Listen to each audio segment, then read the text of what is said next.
Hello, everyone. My name is Lieutenant Commander Christopher Johnson. I'm an otolaryngologist, head and neck surgeon at the Naval Medical Center in San Diego. And my topic today is skill acquisition, transfer, and retention in healthcare simulation. Can stress be an ally? Although not directly said in reference to medical simulation, this quote from Atul Gawande sums up the importance of using simulation as experiential learning. The vast majority of doctors aren't evil, but the traditional medical education system, especially with recent modifications like work hour restrictions, sets us up for failure, especially in the early stages of our careers due to potential lack of practical experience prior to the expectation of competency at the conclusion of training. We're currently in the midst of a paradigm shift in medical and surgical education from an apprenticeship-based system of passive learning through observation into active competency-based learning with a strong basis in simulation-based education. This is a very broad introduction to my topic because given time constraints it's quite specific, but it deals with a very important aspect of this shift to simulation-based education, namely effective transfer and retention of skills taught in simulation to active clinical practice, so that we're able to gain competency without potentially endangering patients in the process.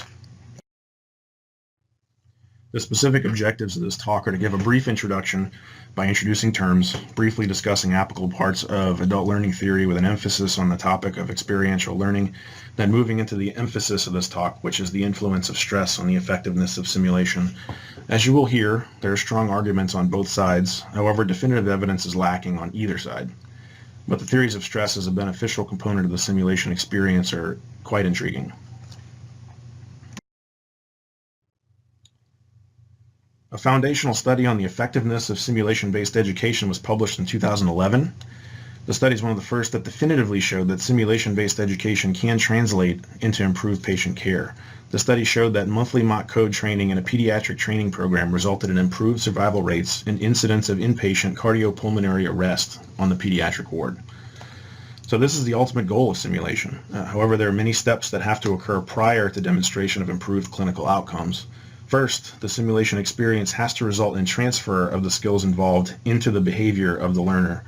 This is fairly well established. However, it is well known that transferability of skills is not a guarantee and can vary with the nature of the feedback given to the learner following the scenario, the availability of opportunities for reinforcement of knowledge, and the individual learning styles of the individuals going through the training. So there's a need to structure the simulation to maximize the potential for transfer and retention of knowledge and skills taught in a simulation environment. Today we're talking about how to maximize results of simulation education, essentially things emphasized in the literature to make skill acquisition and retention better. In order to do that, I think a brief discussion of learning theory, specifically adult learning theory, is important. Don't lose interest and click the stop button just yet, because my plan is just to stay fairly superficial to put this into context, so please bear with me. So why is simulation better than didactic teaching? Simulation education is considered experiential learning. In experiential learning, learners build knowledge together through their interactions and experiences within a learning environment that engages the learner and supports the construction of knowledge. Experiential learning operates with the principle that experience imprints knowledge more readily than didactic or online presentations alone, because in a simulation learning environment, learning takes place between learners, between the teacher and the learner, between the learner and the content, and between the learner and the environment. We've all seen Kolb's cycle of experiential learning. This was proposed in the 70s and is probably the most used framework for this topic. The learner progresses through a cycle consisting of 4 related phases: concrete experience, which is the event itself, reflective observation, which is determining what happened, and then this also includes feedback and debrief, abstract conceptualization, which is what was learned and future implications, and active experimentation, which is determination of what will be done differently in the future. Prior experiences of adult learners have a direct relationship to their future learning, so reinforcing the importance of the 4 phases of the experiential learning process, in particular the reflective observation and abstract conceptualization aspects are important so that connections can be made with those prior experiences. And similar to Kolb, many adult learning theorists like Dewey, Schoen, and Bruner, whom I don't really plan to discuss today, emphasize the importance of reflection and relation of the information to past experiences so that it can be placed in a context. The bottom line is that for an adult to learn, it has to tie into some prior life experience or prior knowledge base to put the new knowledge into a package that the learner can use, basically practical knowledge and there has to be motivation to learn this new material.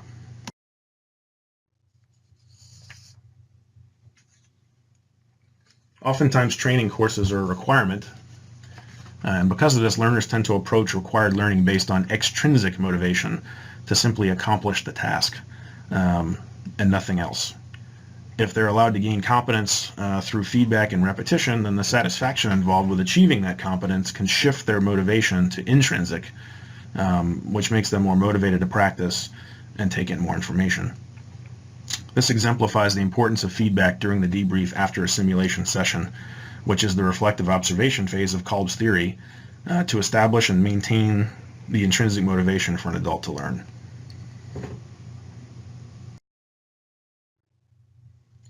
We just talked about how experiential learning is accepted as the basis of the argument advocating for simulation-based education. We learn by doing, we demonstrate our skills and receive feedback in order to reflect on what we've learned, and we want to believe that what we learn in simulation will help us function better in the real world. Simulation itself is inherently stressful. You're asked to perform in front of onlookers where there are Confederates to try to throw you off, and extra help is usually quote-unquote on the way, but it never actually gets there. Additionally, it's an expectation that you'll at least partially fail so that you can reflect on the experience and learn from it. Also, the scenarios themselves are typically inherently stressful. However, there isn't a great deal of emphasis on recreating that level of stress during the simulation. In fact, most discussions are framed in a way to limit the stress in a scenario because too much stress can be detrimental. However, replicating or modulating the stress level in a certain scenario could arguably be more experiential than the equipment being used.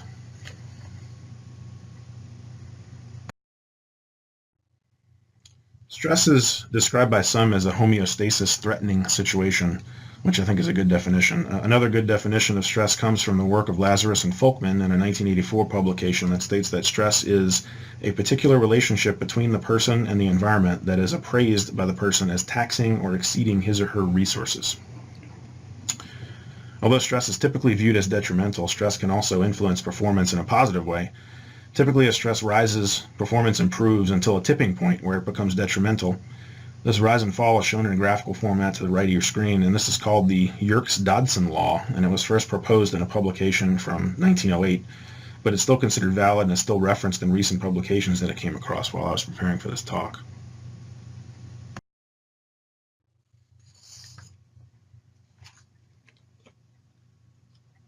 Stress is a condition that's designed phylogenetically and physiologically to be uncomfortable, and therefore it makes people design a response to fix the problem. It incites a response so that the initial insult is going to be fixed.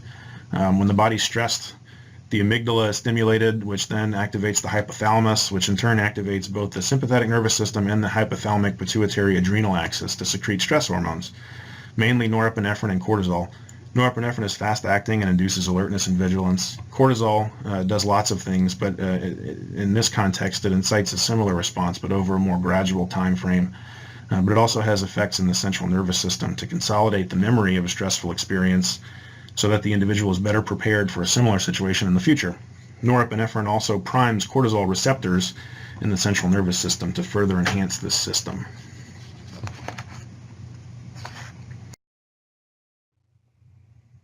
So stress hormones are closely tied to memory. Both memory quantity and quality are affected by stress, and stress can variably affect the three phases of memory, which are encoding, consolidation, and recall, and therefore can potentially affect learning. Encoding refers to the receipt or recognition of the information. Reports on encoding of memory are conflicting. However, as previously discussed, the intensity of the stress can lead to poor encoding if either too high or too low, which is in reference to the Yerkes and Dodson principle that we discussed in a couple of slides ago. Consolidation refers to the formation of a memory and the ability to remember it. Remembering stressful experiences or the context surrounding them is an important adaptation for survival.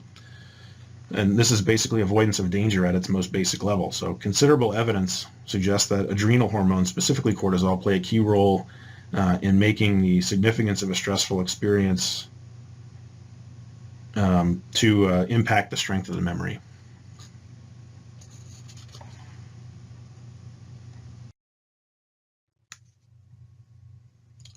Memory recall and retrieval is actually a completely different animal.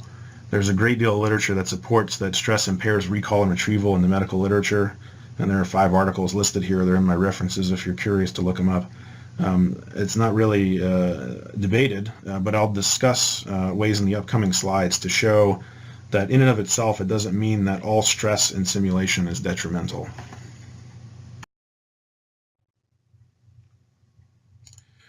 So far, we've been through a fair amount of basic science, and now we're arriving at the theory that really piqued my interest about this topic of stress and simulation.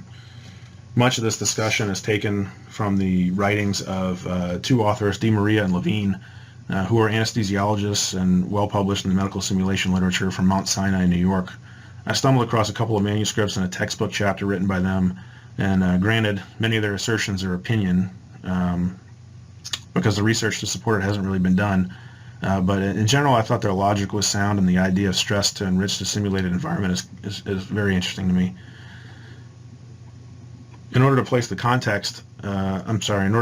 idea of stress and memory into context, they provide a cultural example. So there are 2 prominent tragedies that occurred in this country that are essentially universally recognized by 2 separate generations as sort of bookmarks in their lives. Older Americans can recall exactly where they were and what they were doing when they found out that President John F. Kennedy was assassinated. Likewise, the younger generation has a similar connection with the terrorist attack on the World Trade Center on September 11, 2001. And if you were to ask a member of this younger generation the details of their life on September 10th or September 12th, the events of those days would more than likely not be memorable enough for them to recall.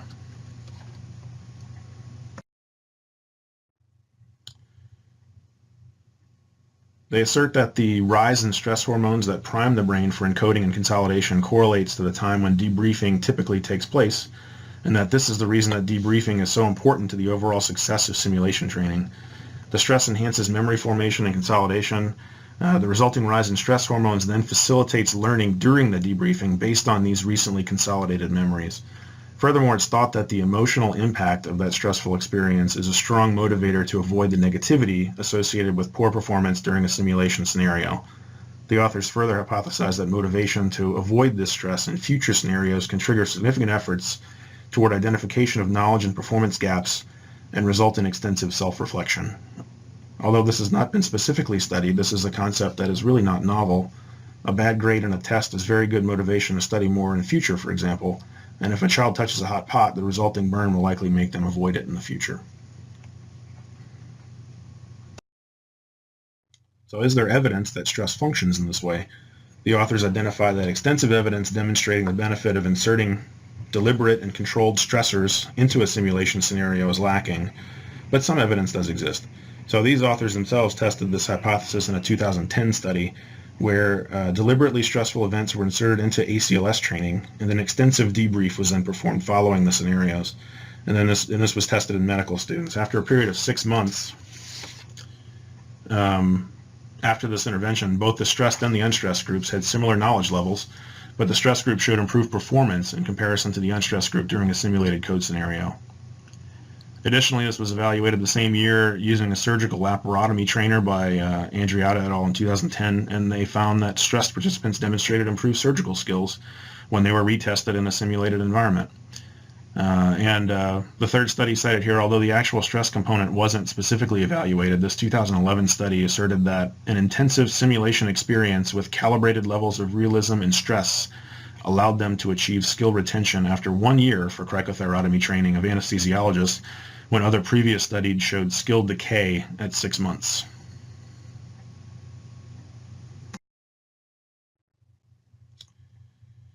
Many other studies have identified rises in stress biomarkers following simulation experiences, indicating that simulation can in fact be stressful. But these outcomes didn't really focus on stress as an educational aid, just a statement of fact that simulation can be stressful. As mentioned previously, high levels of stress are known to cause poor memory retrieval, and this has been shown to be applicable to the simulation environment in studies of code management scenarios. But in an elegant argument that's admittedly not fully supported in the literature, the authors state that poor performance in the simulated environment is of little concern as long as debriefing occurs after a scenario, capturing the optimal period for learning to occur. Because of this, poor performance during the scenario is not, in their opinion, a valid argument against using stressful scenarios because of the downrange effects on motivation, reflective observation, and abstract conceptualization. It's universally accepted that the debriefing period is the most important part of any simulation scenario, and this argument is in full support of that assertion. The authors do also qualify that the stress must be contextual. Stresses due to poor judgment or lack of knowledge will most likely derive benefit, but those that are just embarrassed to perform in a room full of people may not benefit as much from that scenario.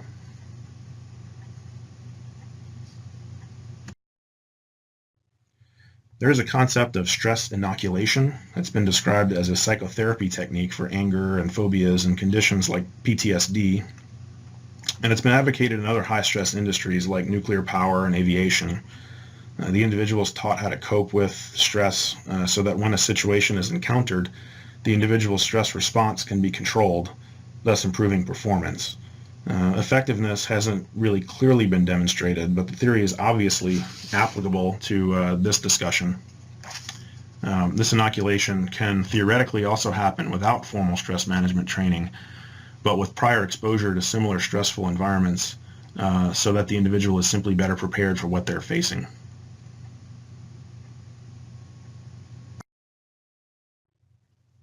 There have been a few studies in the medical literature regarding stress inoculation, all of which have implications for us as future simulation professionals. There was a 1997 study of nursing students that found that exposure to stressful situations similar to their expected clinical duties resulted in improved performance. That was way back in 1997. Two studies have been undertaken with intensivists using a simulation-based intervention. One study in 2009 showed decreased levels of salivary amylase, which is a known biomarker of stress, upon repetition of a stressful simulation scenario, but they noted that performance was not really affected.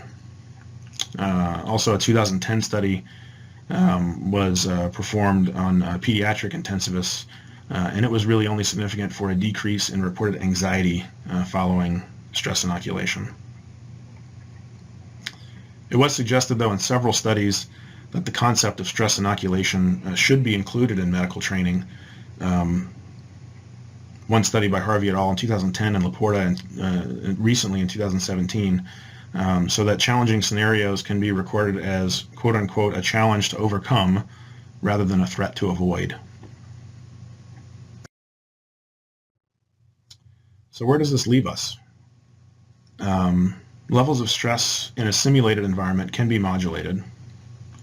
There's a large amount of evidence suggesting that stress is detrimental to performance, but based on previous work and commentary by authors like DeMaria and Levine, stress during simulation very likely has positive effects.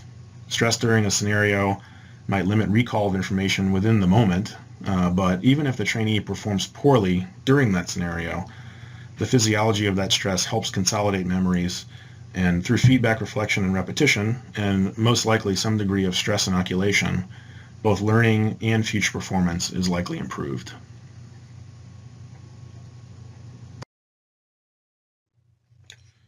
So this is a busy slide. There are many ways to introduce stress in a controlled manner to a simulation scenario.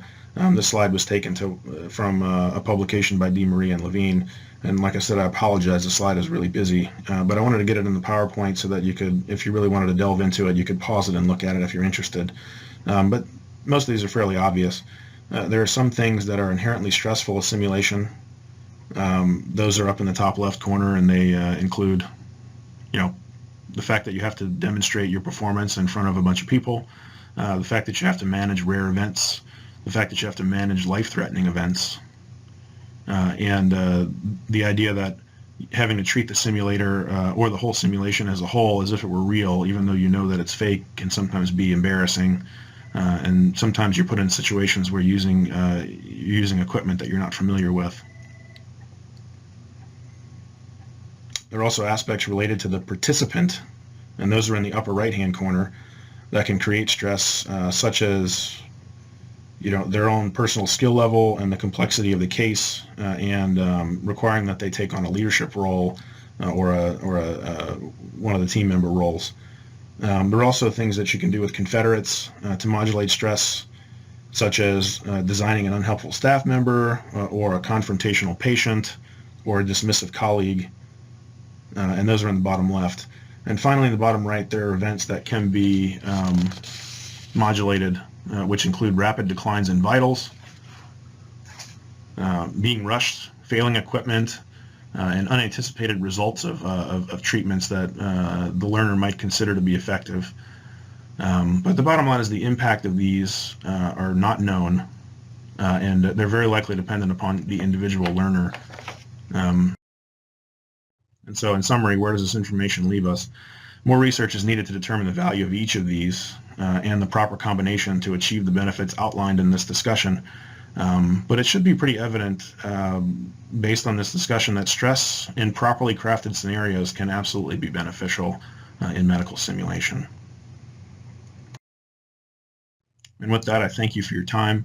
I'm going to let the PowerPoint play for a few seconds because I have 2 slides of references to put up.